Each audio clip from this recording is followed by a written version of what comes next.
Ready? Yeah, my name is Nen, guys, as always.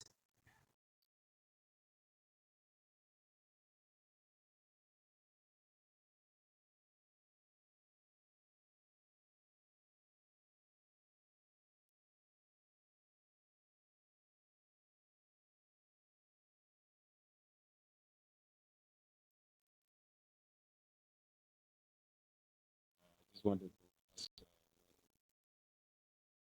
how do you guys do here? Well, as per your observation, because in Na's culture they say the eye is not a visitor. So you have seen many places in Australia. You have been to Sydney, you have been to Canberra, you have been to Melbourne, you have been to Brisbane, you have been every other places, and we have seen people. What is your expectation from what you hear when you were back home to you coming now to see it by yourself? The conditions of living here, is it better to live here, or you think it's better to live in Africa? Or if you have a job in Africa, would you leave it to come here? Or if you are here, can you leave and go to Africa, in particularly South Sudan or Kenya or Uganda? That will be the I first mean, question that I have to I give mean, you. of course, a lot of positive things. In terms of the general provisions, what is provided by the by the government, I would say, of course, the living conditions are much better here at the general level. Um, uh, but at an individual level, because I have not gone to many houses, I don't want to generalize. Of course, there are a lot of things. I mean, access to services, access to medical, access to transportation, all this kind of stuff are much better. Not even better, but at a level where it'll take long for many African countries to reach that level. So I would say that I have only heard positive experiences. Yeah. Oh, it's good. As for us, some of us came as migrants to Australia. Some of us came from refugee camp in Africa, in Kenya, Uganda, Tanzania, Congo. A lot of us are here as a family. So when we come here, we have to start from settlement. The government will settle us, teach us how we can survive here. Maybe some of us go to school. If you're young, maybe you go to high school. If you're an adult, you go to an adult school and learn things. You will learn how people work. You will learn how people manage themselves financially, how you can pay your rent, how you can pay your bills. So those are the initial setup that the government is set up, and the government will give you a bit of support to actually make sure you pay your rent, make sure you pay your food, make sure you pay your any other thing that is necessary for you to live here. Yeah, yeah. And then after that, you go and look for a job. When you look for a job, then now the more you get income, maybe the support from government reduces. Yeah. So when that support reduces, uh, when that support reduces, at least people uh, can move on. Yeah. Like if you become 18, you can get a job and support yourself. You go to university, you can get a job after university. So What I've seen, the one positive thing that I've seen is that at least for people that are close to be in our age group, I've seen that everyone is working, so at least that is positive. yes, And I've also seen that everyone is working individually. Like there are very few people that have said that are living in somebody's house and relying on that person. So that is something that is positive. people that I've are seen. independent. Young Yeah, yeah. people are There's a lot of independent. self realization here. Yeah. I've also seen that there's a lot of cohesion in terms of community, but also not only community, but as blacks, as Africans, Yeah. I've seen people are closer here than, for example, in Africa. Of course, in Africa you cannot blame because everyone is living in their own country. But I've seen A lot of people don't have jobs too. like I've met people that normally would take me years to meet because like Africa is a big continent, so Yeah. it's not easy to meet people. Yes. But aside from that, I've also seen a lot of people that have not changed very much, uh, despite the fact that they've been here for 20, 30 years. I've not seen, like, if you would drop one person to the village, people would not be shocked that he's in It's your the same person. He's- Well, so I don't understand why so much difference. I will not say anything because that's an individual choice. No, You know, but I mean, people have choose to live that. They're happy. I'm not saying in a negative way. But people are happy to live that Yeah, way. yeah, yeah. Because like I said before, when you come here, the Yeah. government would settle you. Yeah. And now it's up to you to actually integrate yourself to the society. Yeah. Our people are more than happy to actually live on that support that they get from the government. So they may be here for the 20 years and they will not even return home. So that is individual choices. But There are jobs is here. it a positive thing to integrate or it is not? Well, it's a personal choice. If you want to be like that for the rest of your life, and then be like that. But if you want to integrate, like you said before, young people are working. They're making money. They're making living. They're making anything that a young person who is Australian can do, you know. They can do. They are exposed to opportunity. So they have to use that. If you said people who come back home and you have seen them, they are the same people, nothing has changed. Well, that's a bigger question. Why? The opportunities are there. Yeah. They can apply for a job. They can be taught how to look for a job, how to do a job. So that is based on individual. But you know, one thing I've seen also here, of course, you know, I don't want to speak like I'm completely blank in how developed countries work, but I've seen that people can choose path, either a path to success or path to be Who you are, to where you are. barely survive. Yes. And either way, people survive. Like, it's not like, for example, you know, like I remember Museveni made a joke that, you know, in Uganda, anyone can survive. Even if you don't work, you can survive. It's very similar here. Even fools survive. Yeah, that even a fool can So survive. in this country, But people for example, can in South survive. Sudan, a fool will not survive. Well, I don't know about that, but we've been living there for many, many years and people has been surviving. But as you said, like people can choose to be successful. People can choose to stay where they are. People can choose to go in a different direction. It's about choice and it's about commitment. We came here with nothing. Where we are now, I think I'm very happy for many of us. I would say 90% of us, we are very happy. We brought children up. We are housing them. We are feeding them. We are taking them to school. We are able to pay for the school fees. We are able to actually send them back for holiday. We are able to show them the world or the life that we haven't been. So here, people can go to university, and then when they finish, they'll have the 9-to-5 job that gives them something to keep. Talking about that, Then they can also have a side hustle, you know? Talking about that, I've seen that a lot of people, especially in the evening, are doing other jobs. Like, for example, it's very rare to find somebody after work at the house. Why is it like that? I mean, for example, back in Africa, specifically South Sudan, I would talk about even, you know, East African countries, people have their, especially those who are employed, have their 9-to-5 job and that's it. That's it, they go back home. Why do people have to add another additional work? Even if you're a single person, why do people have to add an additional job? I think it's a choice, you know? You can have that normal job that is one for you. It's okay. It sustains you. It sustains your family. But as we all know that 9-to-5 job is set up for people to believe that that's the only thing they have. So if these people can see an opportunity, let's say if there's another job, let's say in the afternoon or on the weekend, maybe they get $500 or $400. That's a bit extra, you know? Let's say you are renting your house every week. It'd probably be around $600, $700. So if you can wake up from your bed and go work and make that $600, it's equivalent to you having a house that you have to rent. So people here decided to say, look, if I can do this job, maybe I can take on another job while I'm still young. So later on, when I become an older person, I don't have to suffer. So that way, if people see opportunity in this country, you can have 4 jobs, 5 jobs. It actually helps you. It's your choice. And no one is telling you that you cannot survive on that one job alone. But it helps. It helps you pay the bill. It helps you have your family back in Africa. So when people are home. Now talking about, if I may ask, is it because of the pressure back home in Africa that people have to include an additional job? Because you can think of, for example, a doctor. Doctor is highly paid. I'm okay with, you know, people working, or maybe you do something that you like outside of the working hours. That's fine for me. But a doctor who is well paid, why does he have to look for another job, you know, after, you know, the regular job, even though they can be comfortable? Is it because of the burden that they have to support people back home, or what? I will not say that is mainly because of supporting people back home.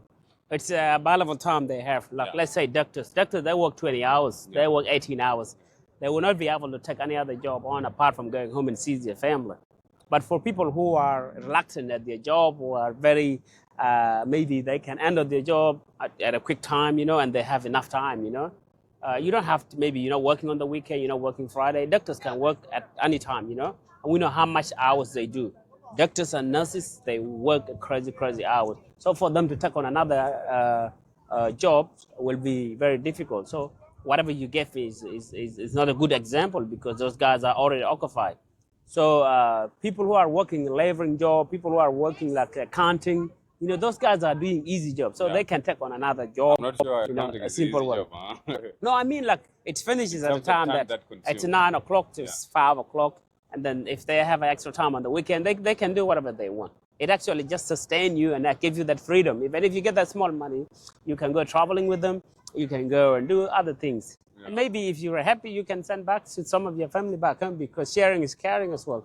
So it's not mandatory that you have to do 2 jobs. What about doing business? Because I went to some neighbors, some South Sudanese. Well, of course, I saw not South Sudan, African neighborhood. The Maruka? You went to a place called Maruka? Also in Melbourne. Yeah. Noble Park. I saw a few businesses here and there, but I was not impressed. Why is it like that? Well, let's say this country is set up. It's not a new country. It's a country where you have to build customers. It's all based on customers. You can have a business idea. But And, there are other communities. For example, I've seen a lot of Asians Well, because thriving. they are, the location they are, they may be more than us. So if your location is barely any South Sudanese there or any African there, your products is not based on the African, of course, but they will know these services is for us. They will support it. They will do anything to make sure that business succeed. So I think compared to any other culture, like the Chinese, Indian, every other person, they can support each other. But for us, Is it a matter of numbers or capital?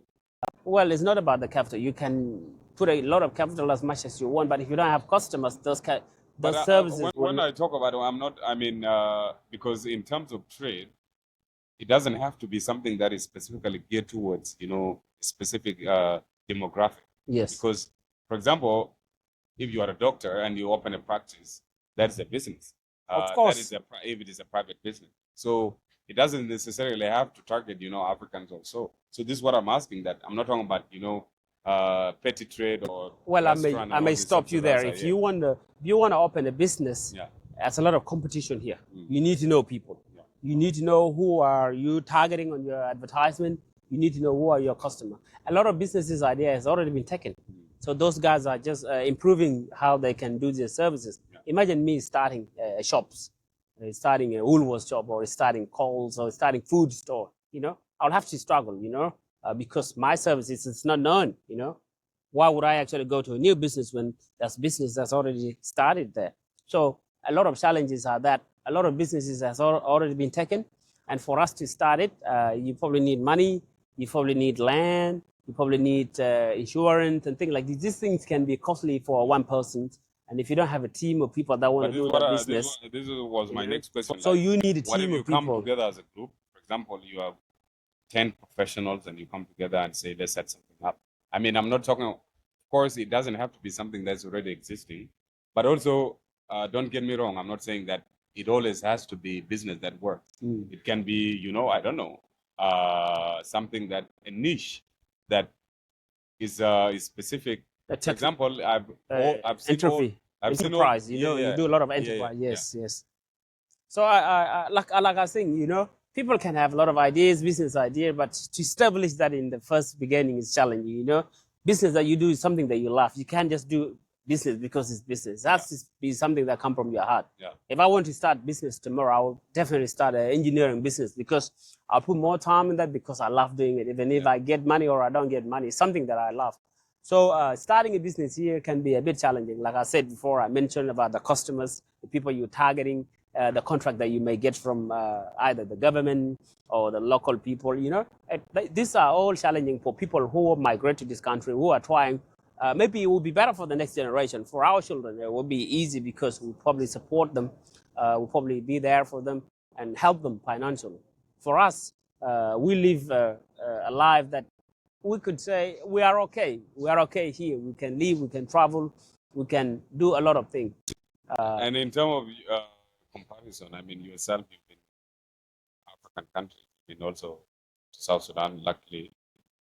How would you, and I know that you're very passionate about returning home. I mean, how would, what is your impression, you know, because of course I know there are a lot of challenges in Africa, but what is your impression, having lived here for many years, about people returning back home, you know, from time to time to see how things are going and also to acquaint themselves about, you know, the developments in the country. Like, what is your perception about this? Well, like I said, we are already set up here. We are okay. We are happy. We have roads. We have hospital. We have a lot of services that a human will need. So for us to think that we may need to go back to where we came from, we came because there was war. There were no water. There was no food. People live from place to place. People live like animals. You know, it was never permanent living. You know, here we are okay. If someone chooses to come and help you and support the people there, that's okay. That's a heart. Heart want to go back to where they come from, because if the people back home bleed, even our hearts also have a feeling. So we have the intention to come and support our community, teach them how to actually do this family planning and a lot of growth for our community, and give them businesses and things like that. We have a lot of ideas. We just need to execute them. So we can come home one day, but the home has to be ready to welcome us. You know. Yeah, I mean, there's a lot of things that you can admire about being here, but obviously there's a lot of challenges. Yeah, as you mentioned earlier, about people integrating, but there are a lot of overt and covert challenges that people face that I've seen myself, having been only here for a short time. How does that feel? You know, like having to look like a foreigner and have to prove yourself from time to time, despite you know that you have a lot of skills and you can be able to do anything that anyone in this country can do. Well, regardless of what you have seen, you could either maybe you feel that people are not welcoming here. You may think that people are individually doing their own thing. Whatever you may think it. Of course, every country have different challenges. You know, Australia is a multicultural country. People come from different places. For them to integrate as one team can be a challenging thing. You know, come to trust. You know, what community do you trust and where do you go? But all in all, the government look after the entire nations, looking after people, everyone treated equally. There's no less or higher than the other person. So everyone here is equal. The treatment, the services that we get from our government is the same. So what you have seen so far is a reflection of communities coming together, working together, coming from different nations and different walk of life. So I think here, if you may feel people are, would you say people are racist here? I don't think. I mean, You think people I mean, are? if you don't think it's fine, that is your. I mean, if you don't think that that is the case, I mean, I'm just a visitor, so I don't know. I would not say that I've. But for me, it's just striking. I've traveled to many, many countries, and for me, the first thing I observed is that people are not mixing. Uh, you know, you go to certain areas, you know, there's just a specific people that are there. So what? How does that, you know, look in the eyes of, you know, people who have lived here for many years? I've not seen a lot of people with friends on the either side, so I just don't know. I just want to understand so that because I don't only want to go back thinking about the positive or things that I've seen about the country, but also things that are hidden. So Yeah. because if you know, you go to a place, I mean, as you said, you know, like I cannot close my eyes if I see something. So I just want to know what is behind, you know, those the things that I don't see. Yes, like I said before, personally, I may have not experienced it. Somebody else may have seen it differently. I've been here for 20 years. I have my own challenges that I may not share on TVs. But all in all, I get equal treatment when they come to the government treating me. Person may have different expression about me or how I conducted myself. That's okay. But I say all in all, you do your own thing in this country. No one is stopping you from doing your own thing. But if you see a sign that people are not mixing, it's because this country is full of different people. People that come from a different nation. People that come from China, they live together. People come from Africa, they are together. You know, people try to go to where they are comfortable. You may be alone. It's not good to be alone. It's good to also mix with the people that will welcome you. So I think this country is a great country. I cannot compare it to any other country. I'll just say we are very lucky to be here. No, thank you very much for this. I think just to say that I've enjoyed my stay. I mean, it's definitely a big country and it would be difficult to see everything at once. But from what I have observed, I mean, a lot of good things and a lot of bad things as well, like in every country. But generally speaking, I only have a positive impression of my experience here, and I think that anyone who would come to Australia would have a beautiful experience, uh, seeing vast land, some mountainous. How did you like our parliament in Canberra? It was nice. I mean, that's also another positive thing because in some countries they will not allow you to visit have a tour. a government house. Yeah. Obviously, like I can give the example of African countries. Like I've been to countries, and if you go close to Like the Kenya, state house, they will in not allow Kenya, you. yeah. In South Sudan, you will not go to J1. So Yeah. that was something that was very positive, and has given me. It has added to my, different experiences that I've had over the years, and I think. I mean, obviously, I cannot say that I would say, I would invite people to visit here because our people have visited many places, many beautiful places that work very well, and they have not gained anything. They have not learned anything. So it would not make any sense to tell somebody come and visit and gain something because many people, of course, have visited, and many people who are working back home have lived here in Australia for many years, but you don't see the difference that they bring back home. So yeah, just to say I've had a good time and I look forward to visiting again. So what is your memories about Australia? I know it's difficult to come here. People sometimes think it's too far away from everything, but when you get here, it's just like any other country, right? Yeah, I mean, exactly. I mean, definitely, being an island is not easy, it's not accessible from anywhere. So you have to, it's too long, combine, it's over 25 hours to get here. But it's been smooth. I mean, I have to give it to them that, like, despite the fact that there's a lot of perception that it's very difficult, with the experiences that many people have had, even, celebrities coming to Australia. But for me, it was very smooth. I never had any challenge. And with the things that I've seen, the cultural places, the music places, I was actually very surprised that people are very lively. Like people like to have fun. So that was very positive. Well, I hope to see you here again, and I hope you greet the other people when you go and see them. Make sure you always talks about Australia and remember something positive about it. One thing I can tell you is that Australia is a multicultural country, many people, many different culture. So next time you talk about Australia, just think about the world in Australia. So thank you. And our viewers, we just try to share reflections on how we like Australia, what you see, and he asked me a few questions. So thank you so much. Also, if you came to Australia and you want to share what you see, what you think, you're more than welcome to contact us and we can have a conversation. Thank you. Thank you.